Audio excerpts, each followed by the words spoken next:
Hi అండి. Welcome back to our channel Sana's cookology. మనం ఇంట్లో రెగ్యులర్‌గా చేసుకునే ఎగ్ కర్రీలా కాకుండా డిఫరెంట్‌గా ఎంతో టేస్టీగా ఉండే ధాబా స్టైల్ ఎగ్ మసాలా కర్రీని ఒకసారి ట్రై చేసి చూడండి. ఇది చాలా సింపుల్ అండ్ ఈజీ రెసిపీ అండి.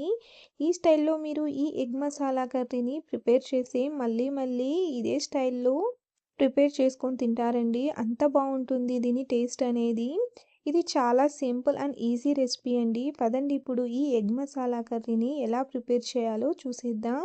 నేను ఈ ఎగ్ మసాలా కర్రీ కోసం 4 ఉడకబెట్టిన కోడిగుడ్లను తీసుకుంటున్నాను. మీరు ఎక్కువ క్వాంటిటీతో అయినా ఈ కర్రీని చేసుకోవచ్చు.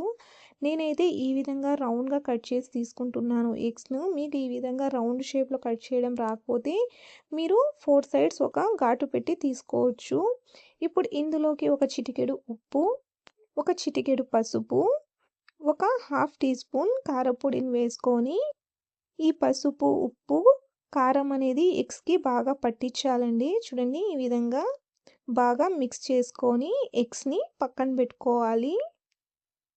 ఇప్పుడు స్టవ్ మీద పాన్ పెట్టుకొని పాన్‌లో ఒక 3, 4 టేబుల్ స్పూన్ల నూనెను వేసుకోవాలి.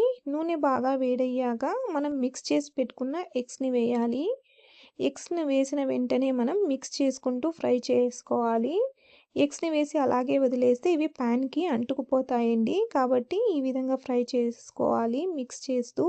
2 నిమిషాలు ఫ్రై చేసుకున్నాక ఎగ్స్‌ని ఆయిల్‌లో నుంచి తీసి ఒక ప్లేట్‌లో పెట్టుకుందాం. ఇప్పుడు ఇదే ఆయిల్‌లోకి ఒక టేబుల్ స్పూన్ జీలకర్రని, సన్నగా తరిగిన అరకప్పు ఉల్లిపాయల్ని వేసుకోవాలి. ఉల్లిపాయని లైట్ గోల్డెన్ కలర్ వచ్చేంత వరకు ఫ్రై చేసుకోవాలి. ఉల్లిపాయ వేగుతున్నప్పుడే ఇప్పుడు ఇందులోకే మనం ఒక 10, 15 జీడిపప్పుల్ని కూడా వేసి వేయించుకోవాలి.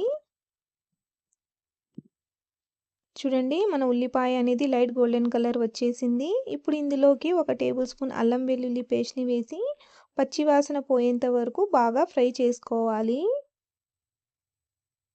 చూడండి అల్లం వెల్లుల్లి పేస్ట్ కూడా చక్కగా వేగింది.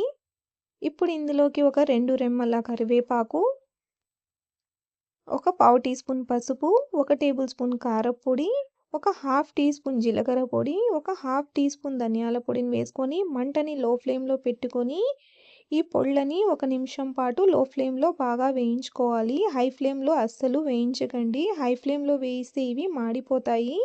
లో ఫ్లేమ్‌లోనే బాగా వేయించాక ఇప్పుడు ఇందులోకి ఒక అరకప్పు పెరుగును కూడా వేసుకోవాలి. పెరుగు వేసినప్పుడు కూడా మంట అనేది లో ఫ్లేమ్‌లోనే ఉండాలండి. హై ఫ్లేమ్‌లో పెరుగుని వేస్తే పెరుగు అనేది విరిగిపోతుంది. లో ఫ్లేమ్‌లో పెరుగుని వేసుకొని బాగా మిక్స్ చేసుకుంటూ ఒక 2 నిమిషాలు వేయించాలి. ఇలా బాగా వేయించాక ఇంకొక 2 నిమిషాలు నూనెలోనే పెరుగుని బాగా ఉడకనివ్వాలి.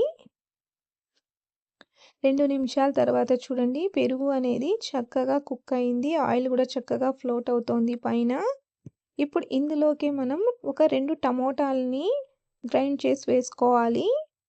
ఇప్పుడు ఇందులోకి రుచికి సరిపడా ఉప్పుని వేసుకొని ఒకసారి బాగా మిక్స్ చేసుకోవాలి. ఇలా బాగా మిక్స్ చేసుకున్నాక ఇప్పుడు ఈ గ్రేవీని మనం ఒక 2, 3 నిమిషాలు కుక్ చేసుకోవాలి.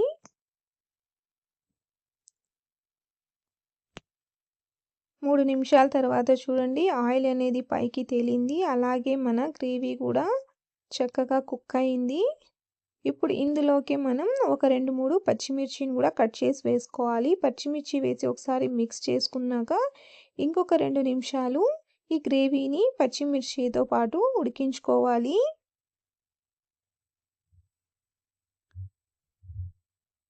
2 నిమిషాల తర్వాత చూడండి ఈ గ్రేవీ అనేది చక్కగా కుక్ అయిందండి. ఇప్పుడు ఇందులోకి మనం ఫ్రై చేసి పెట్టుకున్న ఎగ్స్‌ని వేసుకోవాలి. ఎగ్స్‌ని వేసుకొని ఈ ఎగ్స్‌ని ఈ గ్రేవీతో పాటు ఒక 2 నిమిషాలు కుక్ చేసుకోవాలి.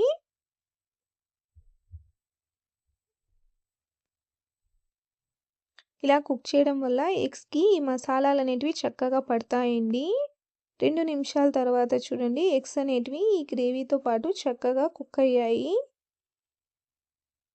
ఇప్పుడు ఇందులోకి మనం ఒక 1 కప్పు నీళ్ళని పోసుకోవాలి. నీళ్ళని పోసుకొని ఇంకొకసారి బాగా మిక్స్ చేసుకోవాలి. ఇలా మిక్స్ చేసుకున్నాక ఇప్పుడు మూత పెట్టేసి మనం ఈ కర్రీని ఒక 10 నిమిషాలు మీడియం ఫ్లేమ్‌లో ఉడికించుకోవాలి. 10 నిమిషాల తర్వాత చూడండి గ్రేవీ అనేది చక్కగా కుక్ అయింది. ఆయిల్ కూడా చక్కగా ఫ్లోట్ అవుతోంది. ఇప్పుడు పైనుంచి సన్నగా తరిగిన కొంచెం కొత్తిమీరని వేసుకొని ఒకసారి బాగా కలుపుకోవాలి. ఇలా బాగా కలుపుకున్నాక ఫ్లేమ్‌ని ఆఫ్ చేసేసుకోవాలి. అంతేనండి. ఎంతో టేస్టీగా ఉండే మన dhaba style egg masala curry అనేది రెడీ అయిపోయింది. ఇప్పుడు ఈ ఎగ్ మసాలా కర్రీని వేడి వేడిగా సర్వ్ చేసేసుకోవడమే. ఈ ఎగ్ మసాలా కర్రీ అనేది చపాతీలోకి, రైస్, పుల్కాస్, నాన్స్, బగారా రైస్, జీరా రైస్‌తో అయితే పర్ఫెక్ట్ కాంబినేషన్ అండి. చాలా చాలా టేస్టీగా ఉంటుందండి. మీరు కూడా తప్పకుండా ఈ స్టైల్‌లో ఈ ఎగ్ మసాలా కర్రీని ట్రై చేసి చూడండి. మీకు ఈ ఎగ్ మసాలా కర్రీ రెసిపీ ఎలా అనిపించిందో నాకు కామెంట్‌లో తెలియచేయండి. వీడియో నచ్చితే లైక్ చేయండి, షేర్ చేయండి. అలాగే నా ఛానల్‌ని సబ్స్క్రైబ్ చేసుకోండి. Thanks for watching guys.